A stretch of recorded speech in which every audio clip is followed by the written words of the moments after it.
DDMA की meeting पे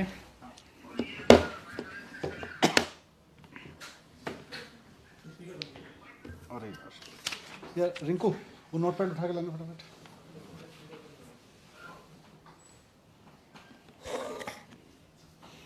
एक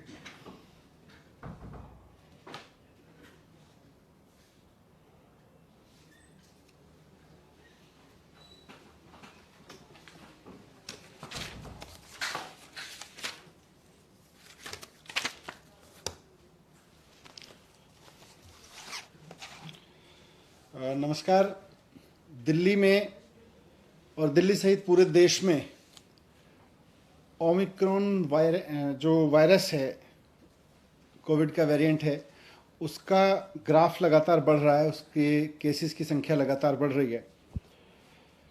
पर अच्छी बात यह है कि इंटरनेशनली जो ट्रेंड अभी तक देखने को मिले, उनसे हमने सबने बहुत कुछ सीखा देश में, और उससे ये भी समझ में आया कि ओमिक्रॉन कैसे बिहेव कर रहा है, उसका कैरेक्टर क्या है। तो इससे नुकसान ज़्यादा नहीं हो रहा, ये वही ट्रेंड शो कर रहा है जैसा ओमिक्रॉन ने दुनिया के और देशों में शो किया है। आज टोटल में देखें तो दिल्ली में इस समय करीब करीब पिछले 8-10 दिन में जो केसेस आए हैं, पॉजिटिव केसेस टोटल इस समय दिल्ली में करीब 11,000 हैं। अब उन 11,000 में से हॉस्पिटल में देखें तो करीब 350 केसेस हैं। उनमें से भी ऑक्सीजन पे देखें तो केवल 124 केस हैं। अब वो 350 में एयरपोर्ट से आए हुए लोग भी हैं, उसमें किसी और वजह से हॉस्पिटल में गए हुए लोग भी हैं, लेकिन अगर ऑक्सीजन पे देखें तो 124 लोग हैं कुल मिला के, और वेंटिलेटर पे देखें तो 7 लोग हैं। तो एक्सपर्ट्स का ये मानना है कि ओमिक्रॉन का अभी तक का जो बिहेवियर है, अभी तक का जो जिन लोगों को ओमिक्रॉन का इन्फेक्शन हो रहा है, उनको बहुत माइल्ड सिम्टम्स हो रहे हैं या नहीं हो रहे हैं और जल्दी ठीक हो जा रहे हैं। लेकिन फिर भी अगर लोगों को कोविड हो रहा है तो खतरा तो है, इसलिए इससे बच के रहना भी ज़रूरी है। और बच के रहने का सबसे बढ़िया तरीका है कि हम पूरी तरह से सेफ्टी रखें, हमेशा मास्क लगाएं बाहर निकले तो, और जब भी भीड़ भाड़ में रहें तो मास्क लगा के रहें। होम आइसोलेशन इसका सबसे बढ़िया सॉल्यूशन है कि अगर किसी को कोविड हो जाता है और कोई सिम्टम नहीं है तो सारे एक्सपर्ट्स का ये मानना है कि होम आइसोलेशन ही रहना चाहिए। हॉस्पिटल केवल तभी जाएं जब आपकी ऑक्सीजन लेवल लगातार डिप हो रही हो या आपको कोई परेशानी हो। तो आज भी एक्सपर्ट्स ने यही बात दोहराई। लेकिन बढ़ते हुए केसेस को देखते हुए सरकार भी इस बात को लेकर चिंतित है कि ये बहुत तेज़ी से ना फैले, इसको जितना नियंत्रित किया जा सके, क्योंकि इसकी कोई डायरेक्ट दवाई तो है नहीं, तो इसको जितना हम नियंत्रित कर सकें, इसके बढ़ने की स्पीड को जितना हम नियंत्रित कर सकें, उतना हम इसको ठीक से मैनेज कर सकते हैं। तो इसलिए आज डीडीएमए की बैठक में सरकार ने कुछ फैसले लिए।